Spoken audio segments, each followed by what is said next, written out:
Haleluya, haleluya, Bwana Yesu apewe sifa, Bwana Yesu asifiwe. Neema Bwana wetu Yesu Kristo iwe nanyi nyote mnaosikiliza ujumbe huu. Ni mwalimu wenu Joseph Andrea, mwalimu wa wachungaji wa injilisti na maaskofu. Tuko sehemu ya pili. Yesu ni Mungu wa kweli. Yesu ni Mungu wa kweli. Ndiye Mungu aliyetuumba mimi na wewe, ndio Mungu mwenye kuokoa, Mungu anayehimidiwa milele. Amina. Tulishia katika sehemu ya kwanza, tulishia katika Warumi 8 kwamba hakuna hukumu katika walio katika Kristo Yesu, maana tumeachana na dhambi. Kwa hiyo tunataka tuangalie, je, Yesu ndiye Mungu wa kweli? Tunaanza kwenye kitabu cha Wakolosai. Aliumbaje dunia? Ilikuwaje akaiumba dunia? Yohana, tumesoma kitabu cha Yohana lakini hatujakimaliza, maana kwenye Yohana 10, Yohana 13 Yesu yote anadhibitisha mimi ndo Baba. Mengi tu ambayo Yesu ameyasema kwenye kitabu cha Yohana kinachodhibitisha yeye ni Mungu, lakini tumechambua baadhi. Lakini sasa hivi hapa tunaanzia katika Wakolosai 1.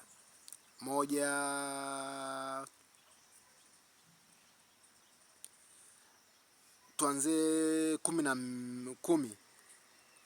Wakolosai 1:10.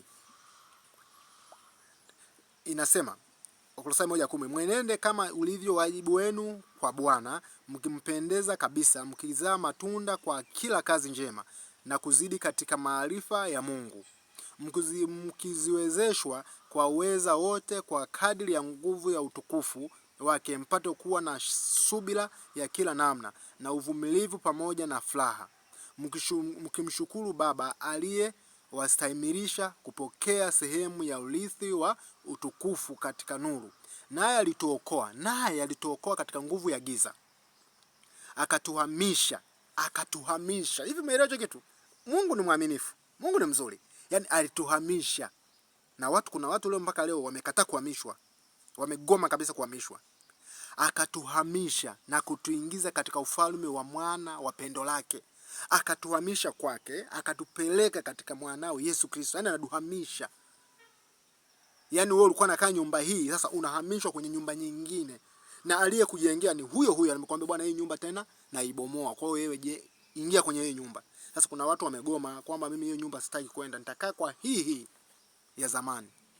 Wapo watu wa namna hii na wamejaa, ni wengi tu, ambao tukisoma kwenye ile Wakorintho wa kwanza 1:9 kwamba Mungu ni mwaminifu, ambaye mliitwa muingie katika ushirika wa mwanao Yesu Kristo. Kwa pale tena katika Wakorintho wa kwanza 1:9 anatuhamisha tena kwenda kumwamini katika Yesu, kwenda kuamini Yesu Kristo, kutoka katika yule jina la Mungu ambaye Mungu sasa hivi shetani ndo amelikamata hilo jina. Shetani ndo amelishika hilo jina la Mungu. Anafanya miujiza lakini hana maadili, heshima kwake yeye no. Ndio maana utakuta wanywa pombe watakwambia Mungu anaweza, Mungu amenisaidia. Nani hao waimba muziki, unakuta wanawake bwana, wanawake. Hatuwezi kusema kwamba mwanamke ni hazina katika dunia. Mwanamke ni kituko katika dunia, kwa sababu mwanamke ni mimi nimezaliwa na mwanamke. Na wewe umezaliwa na mwanamke. Hata kama ni mwanamke umezaliwa pia na mwanamke. Sasa kama wewe umezaliwa na mwanamke, inakuwaje mwanamke awe chombo cha kuaibisha kwenye vyombo vya jamii? Maana mwanaume unakuta naimba kama muziki kama Bongo Flava, mwanamke amevaa nguo za ndani tu, iko utupu, halafu yeye kavaa nguo. Mbona kama wanawake wanajizalilisha? Unajua wanawake wanajizalilisha, sio chombo tena cha katika jamii, ni chombo kichafu. Wewe unakubalije kuzalilishwa kwenye vyombo vya media, unaangaliwa na watu wote? Halafu ukija mtaani unaanza umevaa uchi, umekaa vibao, unaanza kujificha hivi wakati tunakuona ulivyo kwa maumbile yako yote. Wanawake nao tena, wanawake wameanza kutuaibisha kwenye vyombo vya jamii. Hebu jistirini mama zetu. Mkae katika utakatifu na heshima. Tunajivunia kuwa na wamama wanaojua kulea watoto wao katika maadili na heshima. Wewe ukifanya hivyo, heshima na maadili itakuwaje? Maana hii ndio maadili mojawapo. Namba 1 katika maadili ni hiyo, wanawake kujionyesha utupu katika vyombo vya habari ambavyo watu wengi wanaona. Tuachane na hiyo. Ambaye katika yeye tuna ukombozi, yani msamaha wa dhambi. Katika Yesu Kristo tuna msamaha wa dhambi. naye ni mfano wa Mungu asiyeonekana. Ni mfano wa Mungu asiyeonekana, mzaliwa wa kwanza wa viumbe vyote. Kwa kuwa katika yeye vitu vyote viliumbwa, vilivyo mbinguni na vilivyo juu ya nchi, vinavyoonekana na visivyoonekana, ikiwa ni vitu vya enzi au sultani au enzi au mamlaka. Vitu vyote viliumbwa kwa njia yake na kwa ajili yake. Kuna tukio moja lilitokea kule Marekani. Kuna mwanamke alienda kule, sijui alikuwa anatoka nchi gani, wakaangalia kwenye ramani ya dunia ule mwanamke wa kumjua anatoka taifa gani na ni nchi gani. Ngoja nirudie mstari 16. Kwa kuwa katika yeye vitu vyote viliumbwa, vilivyo mbinguni na vilivyo juu ya nchi, vinavyoonekana na visivyoonekana, ikiwa ni vitu vya enzi au usultani au enzi au mamlaka. Vitu vyote viliumbwa kwa ajili yake na kwa njia yake na kwa ajili yake. Kwa yale watu wasioonekana walioonekana Marekani ni kawaida. Biblia imeandika vipo vitu visivyoonekana na vinavyoonekana ambavyo viko duniani, na vyote vimetengenezwa na yeye na kwa ajili yake na kwa uweza wake. Kwa hata kule wanamjua Yesu, hata kule wanamjua Yesu Kristo. Kwa sisi tunashangaa, watu wengi wa kidunia wanashangaa kwamba ilikuwaje yule mtu aonekane kwenye ramani ya dunia na akatokea duniani, wakashangaa. Kumbe Biblia imeandika, Biblia imetoa ushahidi. 17. Naye amekuweko kabla ya vitu vyote, na vitu vyote hushikamana katika yeye. Naye ndiye kichwa cha mwili, yaani cha kanisa. Naye ni mwanzo na ni mzaliwa wa kwanza katika wafu, alipofufuka katika wafu, ili kwamba awe mtangulizi katika yote. Kwa kuwa katika yeye alipendezwa utimilifu wote ukae, na kwa yeye kuvipatanisha vitu vyote na nafsi yake, akiisha kufanya amani kwa damu ya msalaba wake. Kwa Mungu alipovaa ule mwili wa mwanadamu akaenda kafa msalabani, alivipatanisha vitu vyote ambavyo alikuwa amevikataa, amevitenga, vyote viwe kwenye njia moja. Akasamehe wanadamu wote. Wanadamu wote tumesamehewa kwa kufa pale msalabani. Ule Bwana ni wa muhimu sana, sio kumpuzia. Na ndio maana wale wanaojitenga na miungu mingine wana uwezo, wana mamlaka ya kuua. Yesu haui mwanadamu. Muumbaji hana uwezo wa kuumba alichokiumba, lakini yule ambaye sio muumbaji uwezo wa kuua mtu mwingine anao, kwa sababu hajamuumba yeye. Mungu mwingine ana uwezo wa kumuua mwanadamu yeyote kwa sababu hajamuumba yeye, ila Yesu hawezi kumuua mwanadamu aliyemuumba yeye kwa kusudio lake, kwamba aishi kwenye hii dunia, atafute kwa jasho, ale, aishi kwenye matendo mema. Yesu hajamwambia mtu habari ya dini, hakuna hicho kitu. Yesu alisema yeye ndio njia ya kweli na uzima. Ukimwamini Yesu Kristo, uzima milele utaupata. Ukimwamini alikufa kwa ajili yako, uzima milele utaupata. Hajasema kwamba lazima mniabudu kwa njia hii. Hakuna. Yesu sio dini. Hiyo naikataa. Yesu sio dini. Yoyote alianzisha dini kwa kupitia jina la Yesu, huyo ni tapeli. Huyo ni mpinga Kristo anayetafuta kula kwa sababu ya jina la Yesu Kristo. Ukimwamini Yesu Kristo umepita kutoka katika mauti. Aliamini jina la mwana wa Mungu ametoka katika mauti. Hata Yohana 3:16 anatueleza hiyo. Leo watu wamefanya Yesu Kristo kuwa ni taasisi, wanatengeneza makanisa yao, wanatengeneza makatiba yao, wanagombana, wanauana, kila siku watu wanafungua makanisa. Wao hawajui habari za Yesu Kristo, wanapotosha umma wa wanadamu na wamezuia watu kuingia katika ufalme wa Mungu kwa sababu ya mapokeo. Dini ni mapokeo. Tuachane na dini, tuendelee. Ikiwa ni vitu vilivyo juu ya nchi au vilivyo mbinguni. Mstari wa 21. Nanyi mlikuwa hapo kwanza, mmefarakishwa tena na adui katika nia zenu kwa matendo yenu mabaya.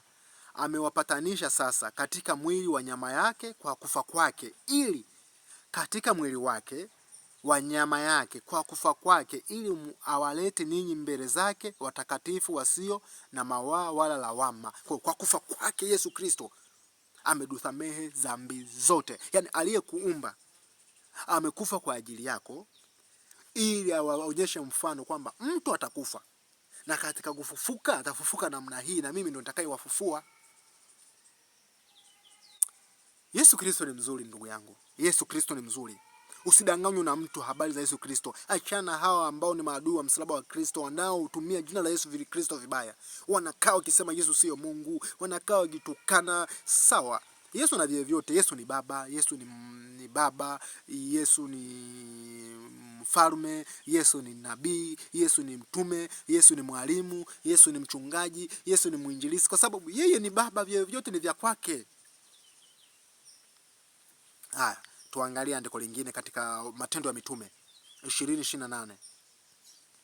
Matendo ya Mitume 20:28. Inasema, jitunzeni nafsi zenu na lile kundi lote nalo ambalo Roho Mtakatifu amewaweka ninyi kuwa waangalizi ndani yake, mpate kulilisha kanisa lake Mungu alilolinunua kwa damu yake mwenyewe. Kanisa lake Mungu alilolinunua kwa damu yake mwenyewe. Alilinunua kwa damu, alimwaga damu Mungu akaja duniani kwa ajili ya kumkomboa mwanadamu. Huyu ni Yesu Kristo peke yake ndo aliyefanya mambo hayo. Na Biblia, tunapoishika Biblia Agano Jipya tu, ukisoma kila sehemu inakwambia Yesu ni Mungu wa kweli. Hakuna Mungu mwingine. Leta vyeo, leta kila kitu, fananisha na Yesu Kristo. Hakuna Mungu mwingine zaidi ya Yesu Kristo anayeweza kufanya miujiza, anayeweza kuponya watu, anayeweza kufundisha maadili. Hakuna. Tuangalie andiko lingine. Yesu Kristo ndiye Mungu wa kweli. Angalie Tito 2. Tito 2:13.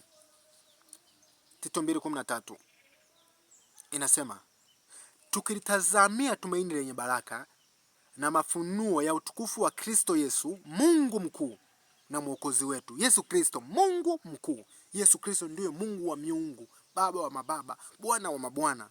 Yesu Kristo, Mungu mkuu na mwokozi wetu, ambaye alijitoa nafsi yake kwa ajili yetu. Ambaye alijitoa nafsi yake kwa ajili yetu, ili tukomboe na maasi yote na kujisafishia watu wawe miliki yake mwenyewe, wale walio na juhudi katika matendo mema. Nena maneno hayo, onya na kukaripia kwa mamlaka yote, asikudharau mtu awaye yote. Yesu Kristo ndiye Mungu mkuu, alijitoa nafsi yake kwa ajili yetu. Na bado watu wanabisha tu Yesu siye Mungu, na ushahidi upo wa kutosha kabisa kwamba Yesu ndio Mungu wa kweli. Huyu Mungu ndio kwanza. Mungu ana upendo nyingi sana kwa wanadamu. Ana upendo mwingi sana kwa wanadamu. Yesu Kristo ambao huwezi kufananisha na mtu yeyote. Hii mingine ni miungu tu inatajwa, haijawahi kufanya kitu chochote. Yaani miungu ipo na Mungu wapo, lakini hawajawahi kufanya kitu chochote. Hawana historia katika maisha ya dunia. Kwanza hii miungu mingine yote imekuja wakati Yesu Kristo tayari yupo. Imekuja kupinga. Imekuja kupinga. Tukiangalia Timotheo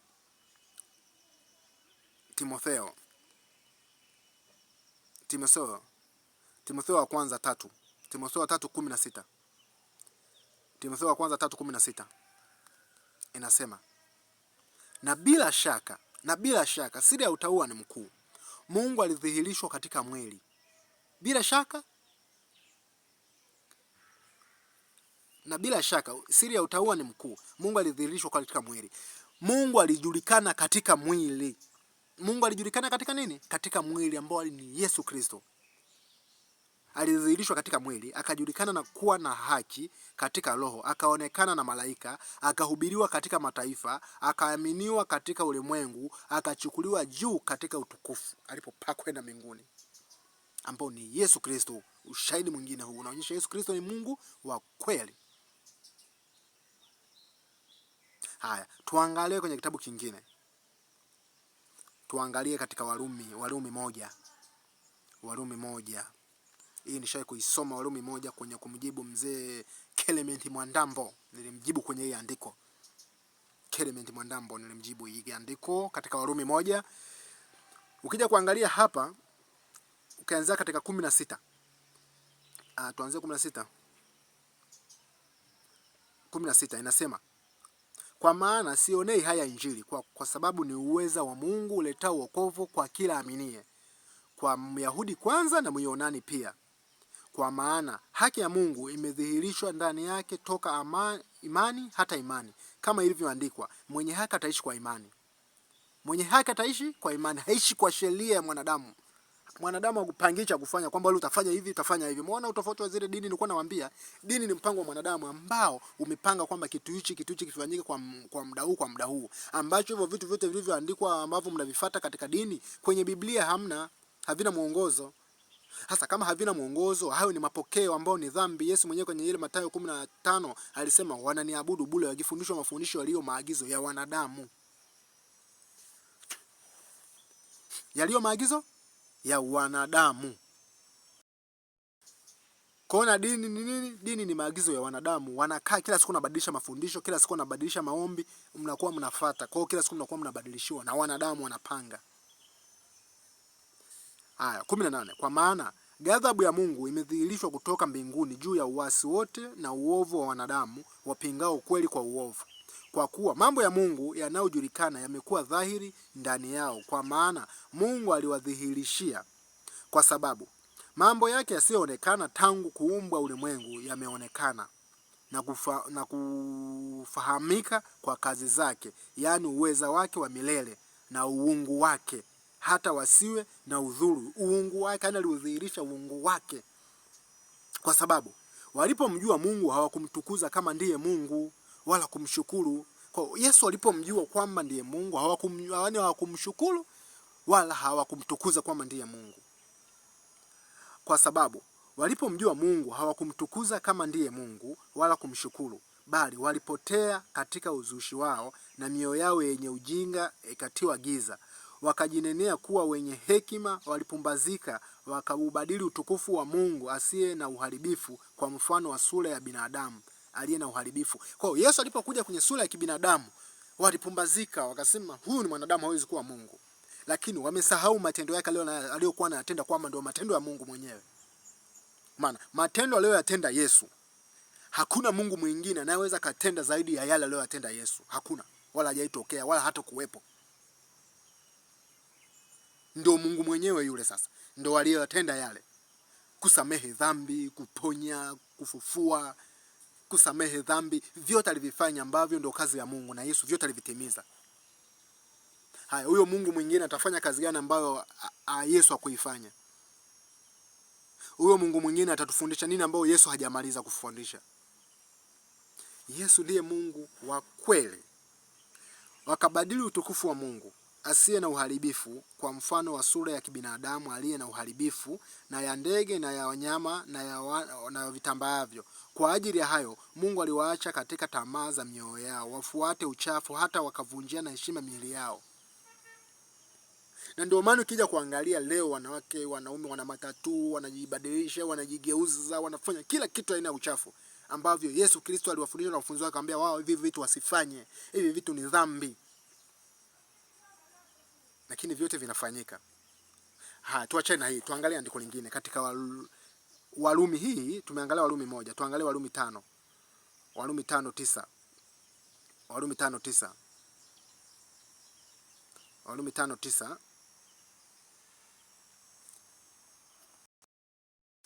Sio Warumi 5:9, Warumi 9:5.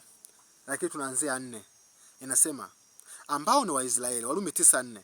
Ambao ni Waisraeli wenye kule kufanywa wana na ule utukufu na maagano na kupewa Torati na ibada ya Mungu na ahadi zake, ambao mababu ni wao, na katika hao alitoka Kristo kwa jinsi ya mwili, ndiye aliye juu ya mambo yote, Mungu mwenye kuhimidiwa milele. Amina. Yesu Kristo ndiye Mungu mwenye kuhimidiwa milele. Amina. Ndio aliye juu ya mambo yote.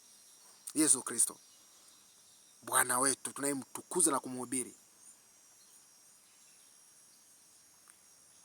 Yesu Kristo ndiye aliye Mungu wa mambo yote, ndiye aliye juu ya mambo yote.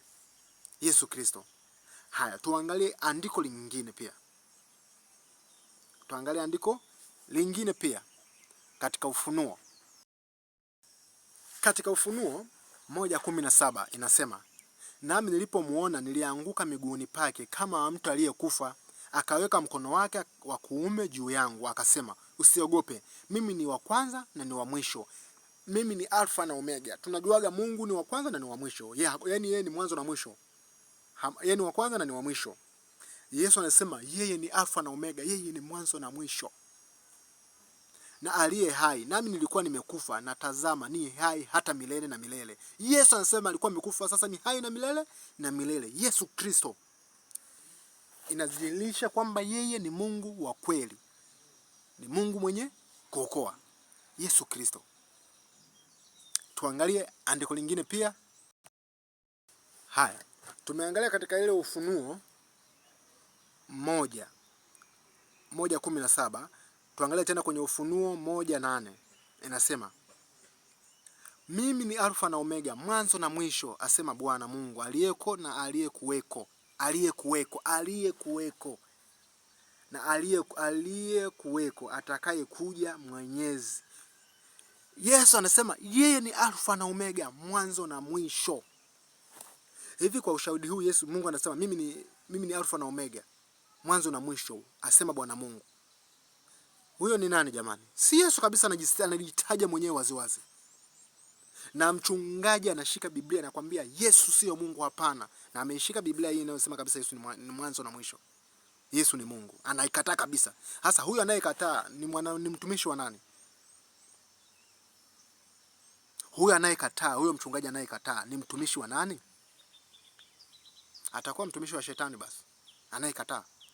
Haya, ukija kwenye Ufunuo 21:6 inasema, akaniambia, imekwisha kuwa, mimi ni Alfa na Omega, mwanzo na mwisho. Mimi nitampa yeye mwenye kiu ya chemichemi ya maji ya uzima bure.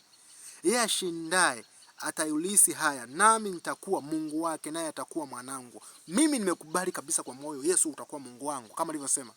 Mimi nitakuwa Mungu wake, na mimi nimekubali Yesu Kristo, wewe utakuwa Mungu wangu. Yeye mwenyewe anasema. Yeye mwenyewe anasema. Ukija katika Ufunuo 22:12 inasema, tazama naja upesi, na ujira wangu u pamoja nami, kumlipa kila mtu kama kazi yake ilivyo. Mimi ni Alfa na Omega, mwanzo na mwisho, wa kwanza na wa mwisho. Heri wazifuao nguo zao wawe na amri kuendea huo mti wa uzima, na kuingia mjini kwa milango yake. Huko nje wako mbwa na wachawi na wazinzi na wauaji na hao waabudu sanamu. Watu wengi wametengeneza masanamu kwa mafundi wanatengeneza jamani. Yesu amekataa kutengeneza masanamu. Hata kutengeneza msalaba tu, kuliweka kwenye kanisa lako ni dhambi. Wewe unasema msalaba ni nguvu ya Mungu inayowaokoa watu. Hao wasanii wa Waislamu wanaovaa misalaba na wanafanya vitu na wako wauchi, inawasaidia nini msalaba? Msalaba ni nguvu ya shetani, ni nguvu ya Lucifer, ni nguvu ya devil. Ndio maana msalaba mara nyingi unatumika na Freemason. Ndio nembo yao kuu, maana ni nembo la kifo. Nitakuja kuonyesha ili somo vizuri. Haya, na sanamu, na kila mtu apendaye uongo na kuufanya. Watu waongo sana hawa jamaa, waongo sana, afu wachawi, wazinzi, waongo sana hawa watu. Mimi Yesu nimemtuma malaika wangu. Mimi Yesu. Kwa Yesu anakuambia yeye ndiye Mungu wa kweli. Yeye ndiye Mungu mwenye kuokoa.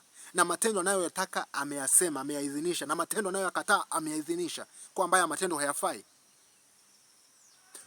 Yesu ndiye Mungu wa kweli. Matendo anayoyataka ameyaidhinisha, ni haya ndio matendo mazuri atakao kufanya upate uzima milele. Na matendo atakao kufanya wewe upate hukumu ya dhambi ameyataja, na dini zote 99% yanatenda hayo matendo ambayo yatampeleka mtu wapi? Katika moto wa Jehanamu.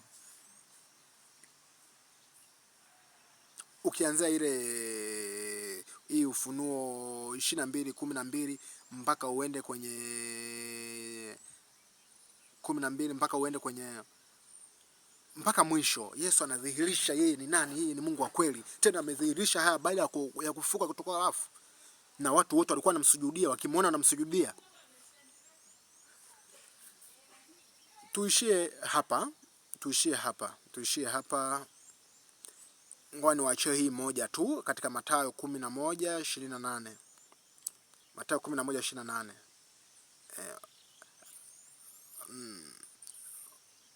Tuanzie 25. Mathayo 11:25. Wakati ule Yesu akajibu akasema,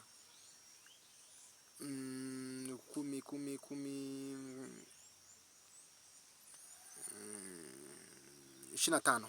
Inasema, wakati ule Yesu akajibu akasema, nakushukuru Baba, Bwana wa mbingu na nchi, kwa kuwa mambo haya uliwaficha wenye hekima na akili. Kwa mtu mwenye hekima na akili, au wenye master sio amesoma dunia, elimu ya kidunia, haya mambo yamewapiga chenga haya. Ukawafunulia watoto wachanga. 26. Naam Baba, kwa kuwa ndivyo ulivyopendezwa mbele zako. Akasema, nimekabidhiwa vyote na Baba yangu. Hapa sasa anabadilisha mamlaka. Anayatoa upande wa pili wa Mungu, analeta upande wa pili wa yeye mwenyewe. Baba yangu, wala hakuna mtu amjuaye. Akasema, nimekabidhiwa vyote na Baba yangu, wala hakuna mjuaye Mwana ila Baba, wala hakuna mjuaye Baba ila Mwana, na yeyote ambaye Mwana apenda kumfunulia. Wewe unasema umemjua Mungu, umemjulia wapi? Maana Yesu amesema hakuna anayemjua Mungu. Hakuna mwanadamu yote anayemjua Mungu ila Mwana, na hakuna mtu yote anayemjua Mwana ni nani ila Baba. Kwa hiyo hapo Yesu alijiweka mamlaka moja kwa moja kwenda kwa nani? Kwenda kwa Mwana. Na ndio maana amesema yoyote anayetaka Mwana amfunulie ndio atafunuliwa siri hii. Ndio maana Yesu ametufunulia siri zote, kwamba yeye ni nani, amekuja kufanya nini na kusudio lake ni nini. Njooni kwangu ninyi nyote msumbukao na wenye kulemewa na mizigo, nami nitawapumzisha. Jitieni nila yangu, mjifunze kwangu, kwa kuwa mimi ni mpole na mnyenyekevu wa moyo, nanyi mtapata raha nafsini mwenu, kwa kuwa nila yangu ni laini na mzigo wangu ni mwepesi. Yesu amesema tukajifunze kwake. Watu wote wanajifunza kwa Yesu? Dini zote zinajifunza kwa Yesu? Jibu linakuja hapana. Watu wana miungu yao bwana. Tunaona watu wanakuambia Mungu amenituma. Uongo. Nimeota Mungu amenifunulia. Uongo. Ni kazi gani ambayo Yesu hajawahi kumaliza, ambao wewe Mungu amekutuma tena uje uifanye hiyo kazi? Na watu wanadanganywa. Na injili za sasa hivi ni za kufanikiwa tu. Watu wafanikiwa, utabarikiwa. Lakini mtu kimoja makosa yake haje kanisani. Kwa hiyo sasa hivi makanisa yote ni ya wadhambi tu. Yaani makanisa ya watakatifu wako wapi? Makanisa kujivunia kwamba hawa watu wameokoka ni wanafunzi wa Yesu Kristo wako wapi? Ngoja tumalize maandiko mawili tu tufunge. Maana maandiko ni mengi, lakini sasa tuangalie Luka 44. Luka 24:44. Luka 44:24. Luka 24:44. Luka 24:44 inasema, kisha akawaambia, hayo ndio maneno yangu niliyowaambia nilipokuwa nikali pamoja nanyi, ya kwamba ni lazima yatimizwe yote niliyoandikiwa katika Torati ya Musa na katika manabii na Zaburi. Nikapowafunulia akili zao wapate kuelewa na maandiko. Akawaambia, ndivyo ilivyoandikwa kwamba Kristo atateswa na kufufuka siku ya tatu, na kwamba mataifa yote watahubiriwa kwa jina lake habari ya toba na ondoleo la dhambi, kuanzia tangu Yerusalemu. Ninyi ndinyi mashahidi wa mambo haya. Kwa mataifa yote watahubiriwa kwa jina nani? Kwa jina la Yesu Kristo. Tumeona hapa duniani sasa hivi kuna makanisa ya Mungu Baba, kuna Lutheran, kuna Katoliki, kuna Mashahidi wa Yehova, kuna Sabato. Hao wote wanahubiri jina la Yesu. Mbona mafundisho mengi ukija kuangalia hamna jina la Yesu linahubiriwa hapo, kwamba Yesu ndio tumfuate, Yesu ndio njia ya ukweli, Yesu ndiye anayetusamehe dhambi, Yesu ndiye Mungu wa kweli. Mbona haya mafundisho yafundishwa kwenye makanisa? Na pale ninapokuja kusema haya makanisa yote ni yampinga Kristo, yote naonekana mimi ni mbaya. Mbona ushahidi upo kwenye waziwazi kabisa? Mataifa yote watahubiriwa kwa jina langu. Mataifa yote hadi Saudi Arabia watahubiri kwa jina la Yesu. Hadi Irani watahubiri kwa jina la Yesu. Nani alikubali huu ushuhuda wa Biblia akaufundisha? Yeye mtumishi mwema mwaminifu ambaye ataenda kuyafundisha mafundisho haya ya Biblia kiukweli. Maana tumeona mafundisho mengi ni mapokeo. Na Yesu alisema kwenye ile Mathayo 24 na ile ya 23 kwamba ni mtumwa gani mwaminifu ambaye bwana wake atamweka kwenye nyumba awape chakula kwa wakati. Tuangalie nyingine. Mataifa yote inabidi wahubirie kwa jina la Yesu. Makanisa yote wahubiri kwa jina la Yesu Kristo. Hayo mafundisho mengine walioyaweka ambayo Yesu hajayaruhusu yafanyike, yawekwe pembeni, yakachomwe moto, maana hayafai. Tuangalie Wakorintho wa kwanza, Wakorintho wa pili 4:3. Inasema, lakini ikiwa injili yetu imestirika kwa hao wanaopotea. Injili yetu hii tunayohubiri katika Yesu Kristo inastirika kwa hao wanaopotea. Mstari wa 4, ambao ndani yao Mungu wa dunia hii amewapofusha fikira zao wasioamini, isiwazukie nuru ya injili ya utukufu wake Kristo aliye sura yake Mungu. Kwa Yesu Kristo ndo nani? Yesu Kristo ndo amevaa utukufu wa Mungu, ndo sura ya Mungu mwenyewe. Hatuwezi kusema kwamba Yesu sura yake ni ipi, maana hakuna aliyemuona. Na yule aliyemuona ni muongo, kwa sababu Yesu mwenyewe pale nimeisoma kwenye Yohana 20 kwamba heri wale wanaoniabudu, wale wanaoniamini wasiponiona, hawakuniona, wale wanaoniamini bila kuniona. Sisi tunamwamini Yesu Kristo, hatujamuona. Wewe umemuona wapi? Uongo unatawala hadi kwenye mioyo ya watu, mapokeo yanatawala hadi kwenye mioyo ya watu. Haifai. Tubadilike katika Yesu Kristo. Mungu wa dunia hii ameupofusha fikira zao isiwazukie nuru ya injili ya utukufu wake Kristo aliye sura yake Mungu. Aliye sura yake Mungu. Kwa maana hatujihubiri wenyewe, bali Kristo Yesu ya kuwa ni Bwana, nasi wenyewe kuwa tu watumishi wenu kwa ajili ya Yesu. Kwa mimi ni mtumishi wako kwa ajili ya Yesu. Mimi ni mtumishi wako kwa jina la Yesu. Sio mtu mwingine ninayemjua mimi katika hii dunia zaidi ya Yesu Kristo Bwana, ambao amekufa kwa ajili yangu, ambao anatenda vitu vingi kwa ajili yangu na kwa ajili yako wewe utakayeamini. Maana ipo kwa waaminio, sio wasioamini. Na mimi nakwambia wewe leo ndugu yangu, muamini Yesu Kristo, uache pombe, uache uzinzi, uache uongo, uache kuabudu sanamu. Kama kuna mapicha ya Yesu, toa kabisa, choma moto huko. Katika Yesu Kristo hatuna mambo hayo. Tunamtazamia Yesu Kristo aliye mbinguni, aliye Baba, atakayekuja kumhukumu kila mtu kwa matendo yake. Tusifanye vitu visivyofaa. Tusiweke hata jiwe, hata kitu chochote chini ya dunia tukakipigia magoti. Hiyo ni dhambi, hairuhusiwi katika Kristo Yesu. Hairuhusiwi katika Kristo Yesu. Kwa hiyo tunatakiwa tubadilike katika Yesu Kristo, tubadilike. Ninapowaambia kwamba watu mapicha tuchome moto, sisi tufanyaje? Watu wanaona kama vile mimi ni mbaya. Tukisoma hiyo Wakorintho wa pili 3:1 inasema, je, tunaanza tena kujisifu wenyewe au tunahitaji kama wengine barua zenye sifa kuja kwenu au kutoka kwenu? Ninyi ndinyi barua yetu iliyoandikwa mioyoni mwetu, inajulikana na kusomwa na watu wote.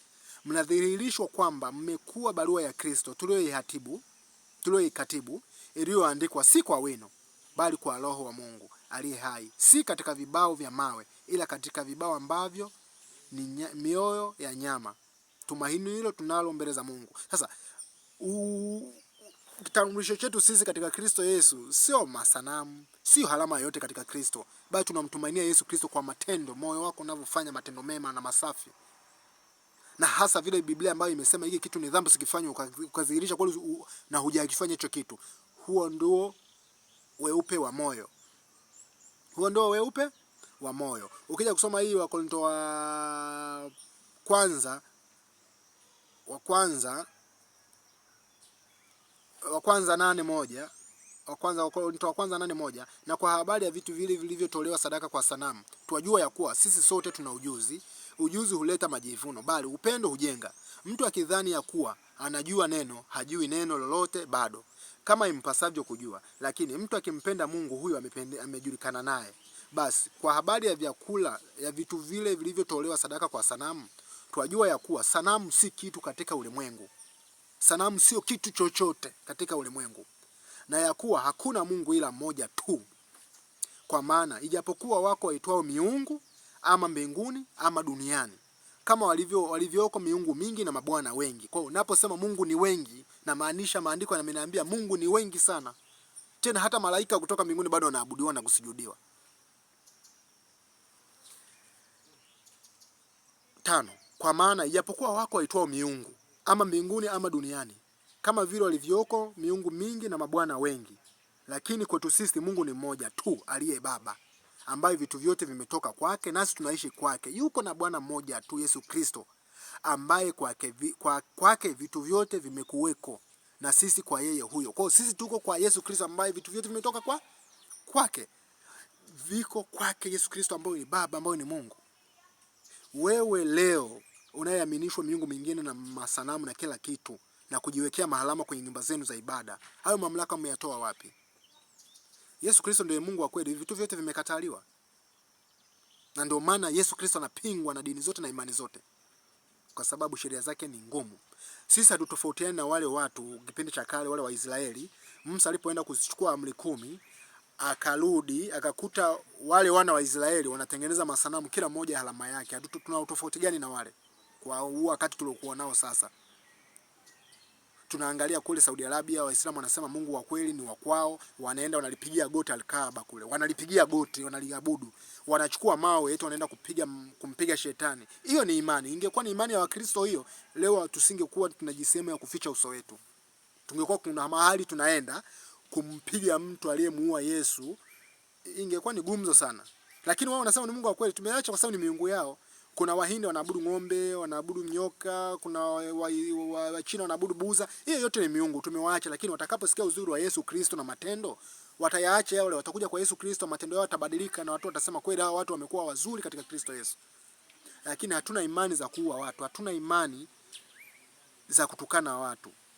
Kama Biblia inavyosema kwamba haya masanamu tuyaache, tusivifanye hivyo vitu. Ni Biblia imesema tusivifanye.